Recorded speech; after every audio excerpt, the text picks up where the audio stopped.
안녕하세요. 하나님 말씀을 사랑하는 나그네 교회 교우 여러분과 그리스도 안에 형제 자매된 교우 여러분에게 문안 드리면서 오늘의 말씀을 함께 읽어가도록 하겠습니다.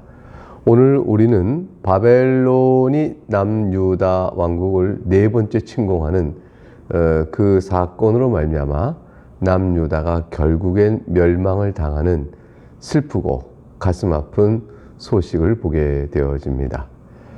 결국 유다는 망하게 된 것이죠. 이미 예고되었고 앞에서 보았던 그 흐름 안에서 끝끝내 하나님의 말씀에 따라 회개하고 새롭게 개혁하는 그 일에 힘을 다하지 못한 유다는 하나님의 심판의 그 흐름을 되돌리지 못했습니다. 결국은 바벨론에서 멸망을 당하고 70년 동안의 포로가 된 사람들이 돌아와 남유다에 다시 회복될 그날까지 그들은 망한 나라요, 또 멸망의 나라요, 포로가 된 나라 형편으로 살아야 했습니다. 오늘 열왕기 하 25장에서 어떻게 그 사정이 전개되어 가는지 우리 내용을 살펴보도록 하겠습니다. 1절 시드기야 제9년 열째 달 10일에 자세히 나오죠. 몇 년, 몇째 달, 며칠. 이 역사의 기록을 정확하게 짚어서 말합니다. 그만큼 이날은 아주 기억해야 될 중요한 의미가 있는 날이 된 거죠. 바벨론의 왕 느부갓네살이 그의 모든 군대를 거느리고 예루살렘을 치러 올라왔습니다. 그리고 그 성에 대하여 진을 치고 주위에 토성을 쌓았습니다. 성을 진치고 둘러싸고 진치고 그리고 이제 주위에 토성을 쌓아서 공략하는 것은 고대 전술로서 우리가 충분히 이해할 만한 것이죠. 성벽을 타고 올라가거나 아니면 성문을 부수거나 불을 질러 태우거나 그것도 안 되면 성과 똑같은 위치에 토성을 쌓아서 공격해 나가는 방식이 바로 그것입니다. 그 성이 얼마나 버틸 수 있을까요? 시드기야 왕 11년까지 포위가 되었더라. 상당 기간 동안 버팁니다. 약 19개월간이나 예루살렘 성에서 그들이 결사항전으로 버팁니다. 3절 그 해 넷째 달 9일에 성중의 기근이 심하여 그 땅 백성이 양식이 떨어졌더라. 19개월 동안 버텼지만 결국은 양식이 떨어진 상황까지 압박되겠죠. 근데 설상가상입니다. 기근이 그 예루살렘에 임하게 된 것입니다. 우리는 이 예루살렘의 상황이 북이스라엘의 사마리아가 일찍이 아람의 공격을 받고 포위되었을 때 결국 자식마저도 살해하여 먹어야 됐던 아주 비참하고 끔찍한 상황을 우리가 기억하는데 그때와 마찬가지로 예루살렘 상황이 매우 나쁜 상황이었을 것임을 짐작할 수가 있습니다. 왜 하필 기근이 이때 주어졌을까? 어떻게든지 버티고 있는데 하나님의 언약 백성이 이방 나라 저 바벨론의 공격에서 버티고 있는데 왜 기근까지 내렸을까? 하나님의 뜻은 철저한 징계의 심판이 있었습니다. 즉 예루살렘을 보호하여 지켜내는 것이 하나님의 예루살렘을 향한 뜻이 아니었습니다. 즉 유다 언약 백성들은 도리어 하나님의 징계를 받고 그들이 깊은 회개 속에 들어가 자신들이 하나님 앞에서 참다운 언약을 지키지 못했던 자임을 회개하고 새로운 은혜를 받아야 할 때로 온 것이죠. 하나님께서 그 새로운 은혜를 주시기 위하여 일단 이들에게 징계매를 철저하게 내리십니다.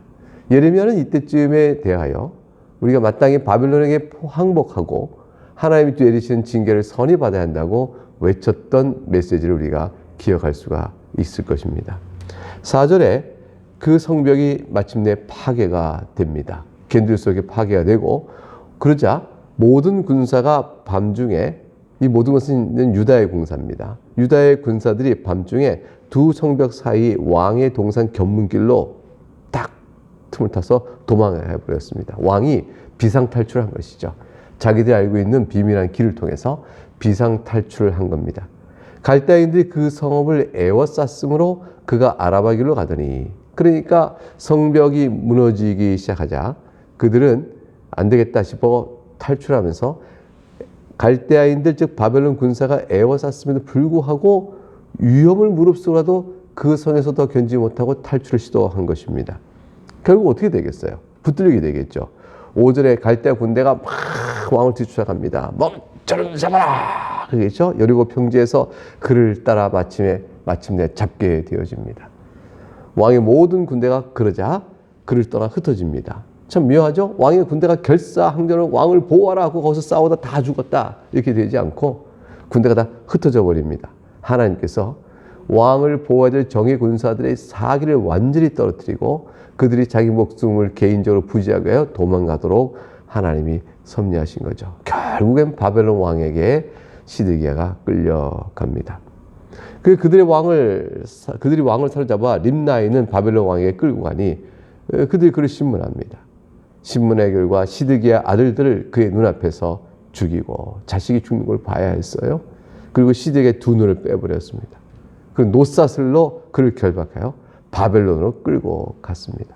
두 눈을 잃어버리고 캄캄한 암흑 속에 들어가고 고통스러운 노사슬에 묶였다. 이 노사슬에 묶인 것은 그냥 사슬에 묶인 정도가 아니에요. 그것이 움직일 때마다 근육과 뼈를 툭 때리면서 그 고통이 오게 됩니다. 그런 상태로 바벨론 그 먼 길을 끌려가게 돼서 시드기야는 감옥에서 결국은 자기의 운명을 하게 됐다라고 알려집니다. 시드기야는 다시 소생할 수 있는 새로운 기회를 갖지 못한 채 그렇게 비참하게 죽게 되어집니다.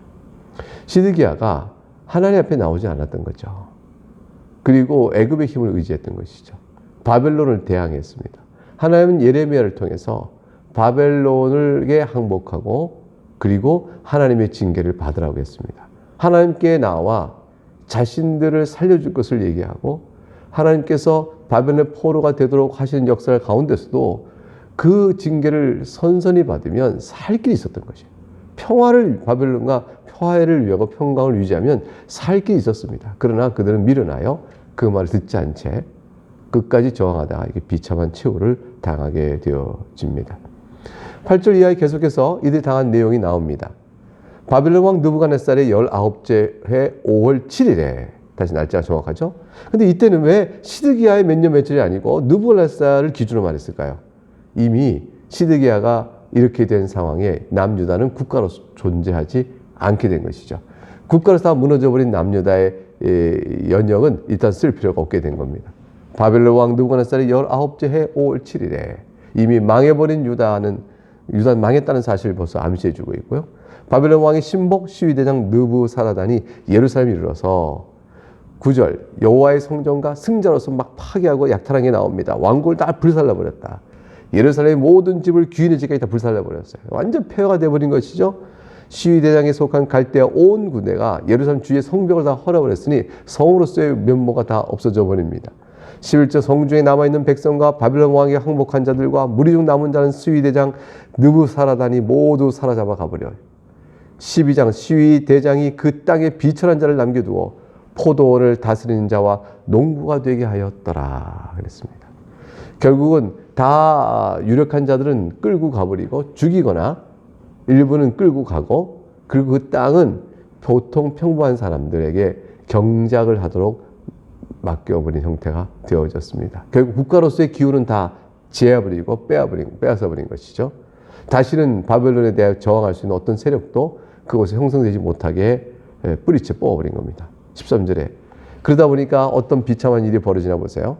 이제 얼마나 큰 약탈이 있었는가 보시기 바랍니다. 13절 갈대아 사람이 또 여호와의 성전의 두 놋기둥과 받침들과 여호와의 성전의 놋바다를 깨뜨려 그 놋을 바벨론으로 가져가고 솔로몬이 성전을 졌을 때 그렇게 아름답게 세웠던 놋기둥 2개, 받침, 여호와의 성전의 놋바다, 큰 물을 받는 놋을 만든 바다를 다 깨뜨려서 그 놋을 바벨론으로 가져가고 가마들과 부삽들과 부집게들과 숟가락들과 섬길 때 쓰는 모든 놋그릇도 다 성전의 모든 쓰는 기구를 다 가져가 버렸어요.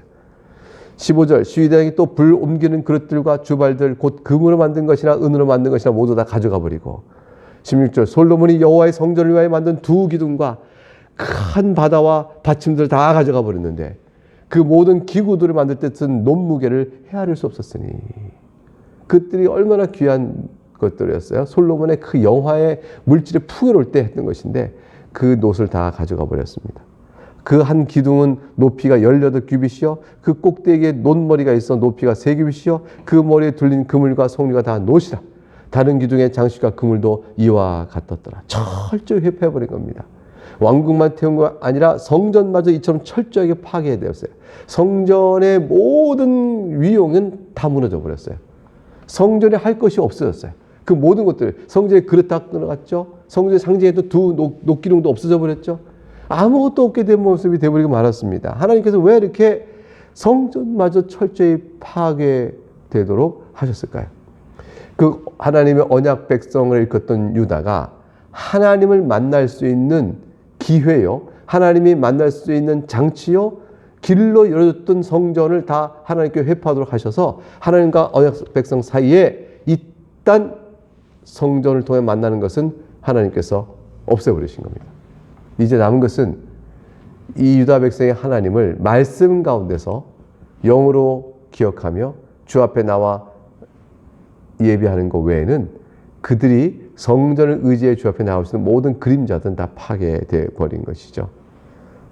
어떠한 제도적 기회, 하나님 만날 수 있는 어떠한 종교 제도적 기회는 다 완전히 끊어버렸습니다. 이것이 하나님을 버리고 이방신을 따른 자의 최후가 무엇인가를 보여준 거죠. 이것은 하나님께서 한 가지 가르치신 거예요. 결국 성전을 통해 하나님을 만나라. 내가 이 성전 기도하면 내가 너희 듣겠다 하셨던 그걸 완전히 파괴하심으로 해서 하나님을 버린 자는 하나님을 만날 기회가 없음을 보여주는 상징적인 교훈이었습니다. 성전에 하나님은 갇혀 있지 않으시니까 바벨론에 끌려가서도 그곳에도 하나님 이름을 부르면 모든 우주를 만드신 하나님을 만날 수가 있죠. 그러나 그렇게 해서 하나님을 만날 수 있음에 불구하고 할 수 있지만 그러나 성전 자체를 파괴하심으로 인해서 하나의 상징적인 의미를 보이셨습니다. 내가 너희와 만날 길이 우상을 섬기는 자들에게는 이와 같이 끊어진다 라는 보여주신 것이죠. 저들이 바벨론 가서 슬피 울며 회개하며 주의 이름을 부르면 영으로는 주님을 만날 수가 있게 되겠죠. 18장 시위대장이 18절 시위대장이 대제사장 스라야와 부제사장 스바냐와 성전 문지기 세 사람을 사로잡고, 여기서 부제사장이라는 것은 보조제사장이라는 뜻이 아니고 대제사장이 유고시에 뒤를 이을 온전한 제사장을 뜻합니다. 두 번째로 중요한 제사장이다 이렇게 되겠죠. 이게 제사장, 이번에는 이제 성전을 아까 다 파괴했는데 지금은 성전 섬기던 사람들 얘기하죠. 그리고 19절에 또 성중에 사람을 또 잡았는데 군사를 건드린 내시 한 사람과 또 성중에 만난 바 왕의 시종 5사람과 왕을 징집하는 장관의 서기관 1사람과 성중에서 만난 바 백성 60명이라. 이제 또 남아있는 중요한 보직에 있는 관리들을 만나게 됩니다. 이들 다 사로잡은 거죠.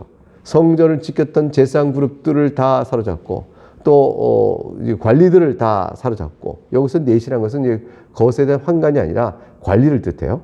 그리고 20절 시위대장 느부라 사단이 그들을 사로잡아 가지고 림나 바벨론에 내아가매. 자, 제사장 그룹 종교적 지도자, 관리들, 정치적 지도자를 다 잡았습니다. 바벨론 왕이 어떻게 할까요? 21절 하마 땅 림나에서 다 쳐 죽였더라 돼 있어요. 세력을 남기지 않았어요. 사로잡은 종교적 정치적 지도자를 죽임으로 인해서 씨를 말렸습니다. 이와 같이 유다가 사로잡혀 본토에서 떠났더라. 그리고 그 죽지 않고 남은 자들 가운데 또 상당수를 잡아서 바벨론 끌고 간 것이죠. 대대적인 바벨론 포로의 사건이 벌어졌습니다. 22절 유다 땅에 머물러 있는 백성은 곧 바벨론 왕 느부갓네살이 남긴 자라. 왕이 사반의 손자 아히감의 아들 그달리아가 관할하게 하였더라.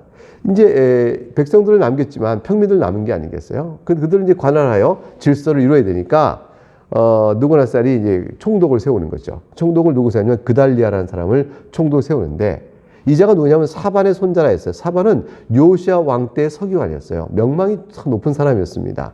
아히감의 아들이었다. 이 그달리아의 아버지 아히감은 또 요시야 왕이 이사야 선지자에게 자기 사절을 보낼 때 뽑아서 불렸던 그런 자예요. 그러니까 사반, 아히감, 그달리아로 이어지는 이 가문은 이스라엘 가운데서 명문가죠. 그러니까 사람들이 따를만 하잖아요. 존경하고 따를만 하죠. 그 과연 23절에 그달리아가 총독했다는 말을 듣고 모든 군대 지휘관과 그를 따르는 자가 바벨론 왕이 그달리아 지도도 삼았다는 말을 듣고 모입니다. 느다니아의 아들 이스마엘과 가레의 아들 요하난과 느도바 사람 다누멧의 아들 스라야와 마아가 사람의 아들 야사니와 그를 따른 사람이 모두 미스바로 가서 그달리아에게 나아가매. 그달리아가 미스바에 있었던 거죠. 그달리아가 그들과 그를 따른 군사들에게 맹세하여 이르되 너희는 갈대아인을 섬기를 두려워하지 말고 이 땅에 살며 바벨론 왕을 섬기라. 그리하면 너희가 평안하리라 하니. 얼핏 보면 그달리아가 매국노처럼 얘기하는 것이죠. 자기들 정복하고 이렇게까지 예루살렘 성과 성전마저 회파버린 그 악한 바벨론 왕을 섬기라고 말하니 그럴 수가 있는가? 그달리아가 자기가 총독이 돼서 자기 영화를 위하여 이 민족과 나라와 하나님을 팔아먹는가? 이런 생각이 들 수 있어요. 어떻게 보면. 그러나 그달리아는 그런 뜻이 아니에요. 그게 아니고 예레미야 선지자의 말씀을 기억해 보세요. 하나님의 징계가 내려졌으니 이 징계를 달게 받아야 한다. 우리가 얼마나 하나님 앞에서 패역한 백성인가 깨닫고 깊이 깨닫고 하나님의 노여움이 풀어질 때까지 생각하며 주여 우리를 불쌍히 여기소서라고 이 징계를 달게 받아야 하니 바벨론 왕의 그 뜻을 거슬려 대항하여 더 비참한 일이 있으면 안 되겠다라고 말하고 있는 것이죠. 그달리아는 매국노라 말한 것이 아니에요. 그러니 그달리아의 이 말을 듣고 따르면 되는데 회개하고 하나님의 은총, 회복의 은총을 기다리는 뜻이죠. 이것이. 근데 이걸 곱게 보지 않는 자들이 있었던 것이죠. 왜냐하면 친바벨론자다 생각하고 우리는 바벨론에 대항해야 한다. 애국주의와 민족주의자가 있었을 거 아니에요. 그런 자들이 그달리아를 그냥 보지 않고 결국 살해해버립니다. 25절을 볼까요?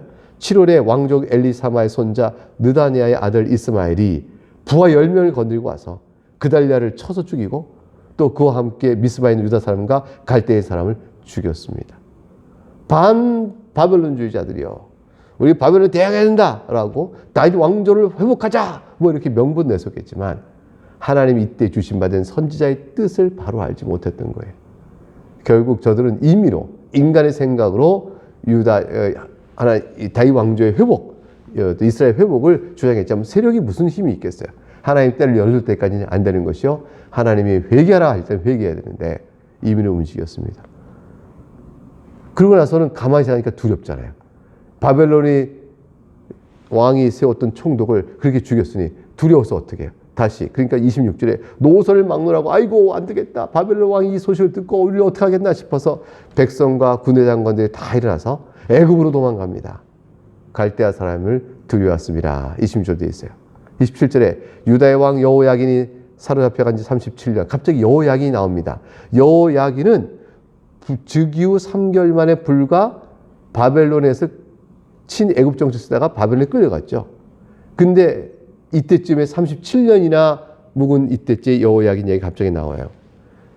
즉 시드기야까지 다 죽고 끌려가고 유다가 패망한 이때쯤에 다윗 왕조는 어떻게 되는 것인가? 라는 질문을 했을 때 바벨론에 끌려간 여호야긴이 다시 보기가 됩니다. 유다의 땅으로 돌아온다는 것이 아니고 왕적주의, 즉 패전국이지만 봉신왕이다.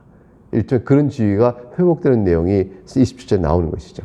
그래서 여호야긴 사로잡혀간 37년 곧 바벨론 왕 에월 모로닥이 즉위한 원년 12월에 그달 27일에 유다의 왕 여호야긴을 옥에서 내놓아 그 머리를 들게 하고 그 머리를 들게 하던 것은 지위를 회복해 준 거죠. 그래서 이제 정복한 나라의 왕들을 끌어다가 바벨론에서 봉신 왕으로 일정한 지위를 누리며 살 수 있도록 보호해 줬는데 그 지위를 여호야긴에게 회복해 줬다. 무려 37년 동안 옥에 있는 상황 속에서 하나님께서 그 다윗 왕권의 왕족의 지위를 이렇게 회복시키는 모습을 통해서 결국 그게 뭐겠어요? 37년간 옥에 있었지만 봉신왕의 지위를 회복하는 모습의 하나님의 간섭은 비록 지금 시드기야 이후에 가나안 땅 약속의 땅에서 유다 나라가 멸망했지만 그들이 완전히 버린 것이 아니요. 때가 되어지면 그들도 회복될 수 있다. 그 회복에 대한 말씀을 이미 예언하셨으니 예레미야를 통해서 70년 이후에 회복된 약속을 주셨거든요. 그것을 바라보라는 말씀의 뜻이 되어지게 됩니다. 28절 그에게 좋게 말하고 그의 지위를 바벨론에 그와 함께 있는 모든 왕의 지위보다 높이고 그 죄수의 의복을 벗게 하고 그의 일평생에 항상 왕의 앞에서 양식을 먹게 하였고 그가 쓸 것은 날마다 왕에서 받은 양이 있어서 종신토록 끊이지 아니하였더라. 사랑하는 교우 여러분, 이렇게 해서 유다는 망하고 하나님은 회복의 먼 약속을 이렇게 먼 동에서 새벽 어슴푸른 여명이 비치듯 바라볼 수 있게끔 하시면서 열왕기의 한은 여기서 마치게 되어집니다.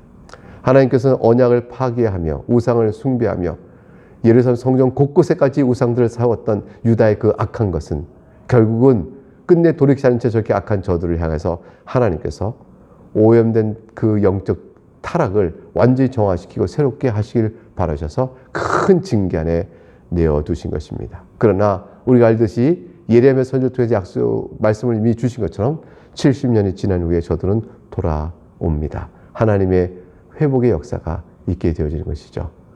우리를 바라볼 때 아담과 하와 타락으로 죄 가운데 있었던 우리들을 다시 회복시키사 주의 나라 백성이 되도록 택한 백성을 불러 모으시는 하나님의 사랑도 아마도 이와 같은 모습 속에서 우리가 알 수 있습니다.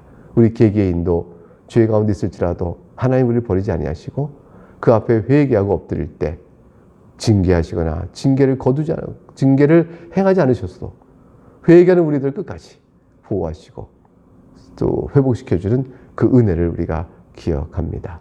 예수 그리스도에 있는 자의 복된 은혜를 생각하면서 하나님을 사랑하고 죄를 멀리하며 오직 주의 뜻 가운데서 살아가면서 하나님과 교통하는 신령한 기쁨, 예루살렘의 회복, 진정한 예루살렘의 회복, 그것을 우리가 바라보지 않습니까? 하나님과 교통하는 신령한 교제를 우리가 꿈꾸며 또 바라보며 또 기도하며 주의 능력 가운데 그렇게 살아가는 즐거움이 우리한테 있기를 바랍니다. 오늘 여기까지 하고 다음부터는 아모스를 보도록 하겠습니다. 감사합니다.